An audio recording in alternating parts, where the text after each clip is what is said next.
Kaixo guztioi, ariketa hau ingo dugu selektibitatean agertzen dena efektu fotoelektrikoaren inguruan. Izatez, zuzenean honetan ez da efektu fotoelektrikorik agertzen, baina bai erabiltzen ditu fotoiaren eta erradiazioaren energia bezalako kontzeptuak, beraz, gai honen barruan sartu dugu. Egiten dugu batez ere ze atala ikusteko, ikusten dugunez datu bezala ematen digute intentsitatea. Eta hau bezalako ariketetan normalean, efektu fotoelektrikoko ariketetan intentsitatea, potentzia eta horrelako kontzeptuak ez dira agertzen, beraz, ondo dago bezalako ariketa bat egitea. Hasiko gara A eta B atalak egiten, baina hauek dira askoz ere arruntagoak eta egiten diren beste ariketa askotan agertzen dira, eta lasaiago eta luzeago dugu C atala. Lehenik eta behin esaten digute, eguzkiaren intentsitatea zenbatekoa den, gero kalkulatuko dugu, eta esaten digute eguzkitik datozen fotoien bataz besteko energia 2 elektronvoltekoa dela.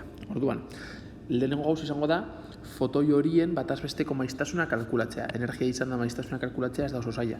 Gogoratu behar dugu, argia erradiazio mota bat dela, eta erradiazioa, bi modutan ulertu daiteke, ezta? Uhin bat bezala eta uhinaren karakteristika den maiztasuna, esaten digu uhina oso azkar osilatzen duen edo ez, baina baita ere argia ulertu daiteke fotoi pilaketa bat bezala, ezta? Eta energia fotoi edo pakete hau bezalako hauetan transmititzen da. Zein izango da fotoi bakoitzaren energia? Fotoi bakoitzaren energia hau izango da, eta honela lotzen da argiaren uhin izaera bere frekuentziarekin eta argiaren izaera gorpuzkularra edo fotoien bidez transmititzea, eta pakete bakoitzaren energia hau da. Orduan, nola dagoeneko ezagutzen dugun pakete bakoitzaren energia, kalkulatzea zenbatekoa den maiztasuna izango da bakarrik hemendik lortzea.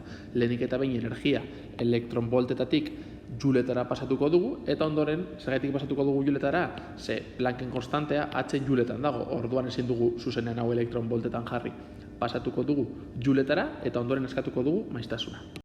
Esan bezala lehenik eta behin kalkulatzen dugu fotoien energia juletan, horretarako egiten dugu bihurketa faktore bat, gogoratu elektronvolt batean honen beste jul daudela, eta zenbaki dau hain zuzen ere elektroiaren karga, baina balio absolutuan. Badakigu hauek direla jul kopurua, 3,2 esan dugun bezala fotoiaren energia eta uhinaren maiztasuna erlazionatzeko formula hau da, eta hortik askatzen dugu F.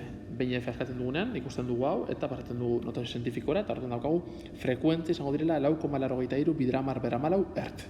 Ikusten dugunez, erantzuna ondo dago, beraz erantzun dugu lehenengo zatia, bagoaz bigarrenarekin.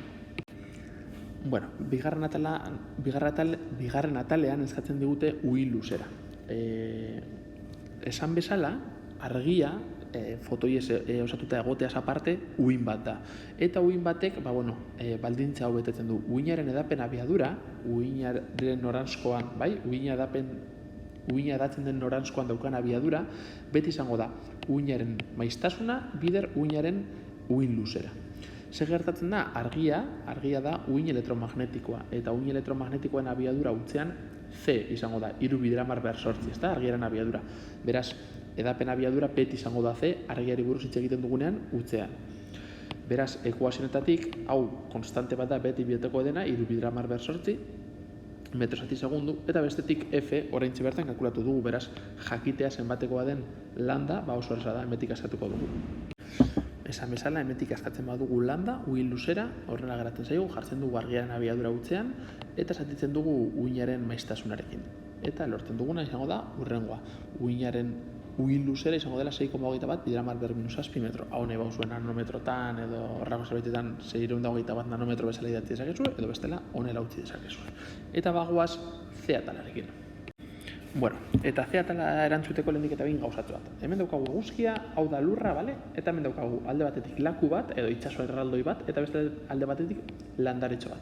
Orduan, guk badakigu eguzkia guri energia ematen dugula, hori argi daukagu, ados. Baina, nik hitz egin dezaket energiari buruz edo beharrezkoa ditut beste magnitude batzuk. Azkenan, nik esan dezaket, zenbat energia ematen dio eguzkiak landare honi? Eta nik esan dezaket 10 joule, 20 joule, baina galdetzen dugunean zenbat energiak ematen dio eguzkia landare honi, ez dauka zentzuri galdera horrek. Hurrengo galdera izango litzateke, noiz, zenbat denboratan. Kalkulatu nahi dugu eguzkiak, ze eguzkiak etengabe, eguzkiak ez du behin ematen energia landareari bizitza osorako eta ez dio berriz ematen energia. Etengabe ematen dio energia. Beraz, galdetzen dugunean, zenbat energia ematen dion eguzkiak landare bateri, esan barko dugu, zenbat denboratan. Hau da, zenbat energia emango dion, segundu batean, ordu batean, urte batean, 100 urtetan.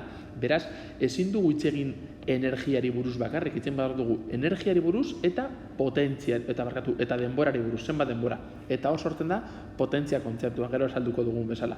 Hori lehenengo gauza, zergaitik sartzen dugun denbora informazioetan. Eta bigarren kontzeptua. Imaginete esaten dugula, nahi dugula jakin zenbat energia ematen dion egun batean. Eta nire galdera da, energia berdina emango dio eguzkiak landare bati eta itsaso oso bateri egun batean?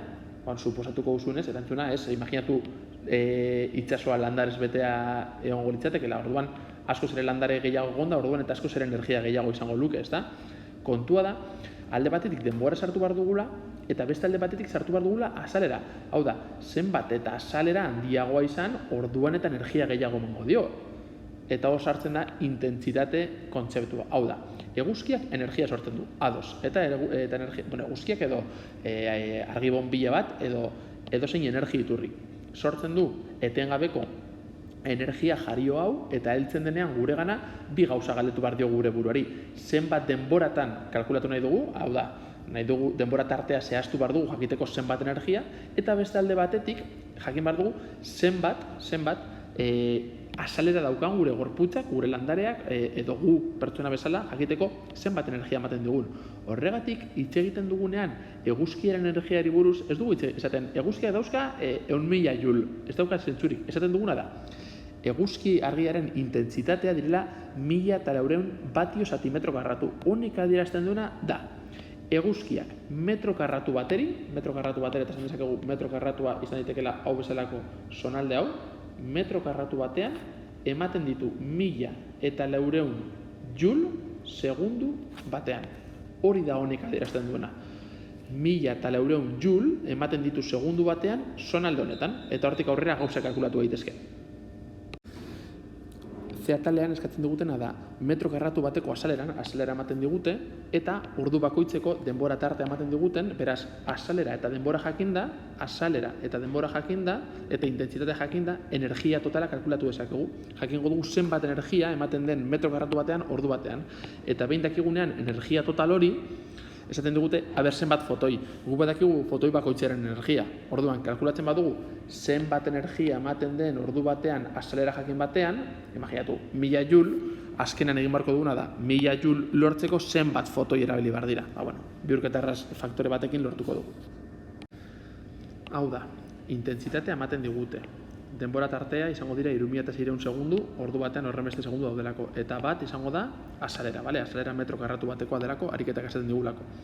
Beraz, badakigu, lortu behar dugun energia totala direla 5,04 bideramar per 6 joule. Hau da lortu behar dugun energia totala. Eta horretarako fotoiak erabiliko ditugu. Fotoi bakoitzaren energia hau balio badu eta hau guztia lortu nahi badugu, hiruko erregela batekin edo bihurketa faktore batekin erraz lor dezakegu.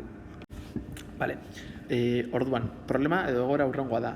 Hau, honen beste bezalako energia lortzeko zenbat fotoi behar dira.